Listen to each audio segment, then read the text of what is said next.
My name is Guy-Chener Lucien, and I work in the administration of the SOS Hermann-Gmeiner school in Santo. We know that SOS Children's Villages works hard to improve the situation of the children in Haiti.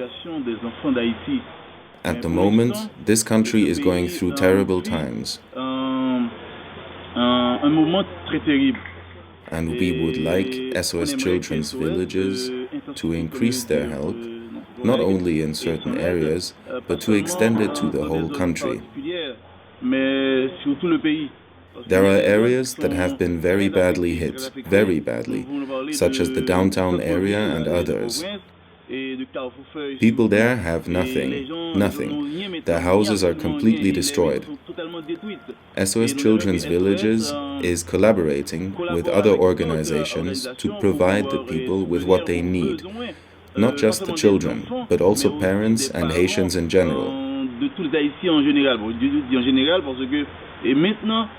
All Haitians are equal now, because nobody has anything. There are no rich people and no poor people. Everybody sleeps outside. We want to thank SOS Children's Villages for their efforts to improve our situation and the situation of Haiti. Thank you.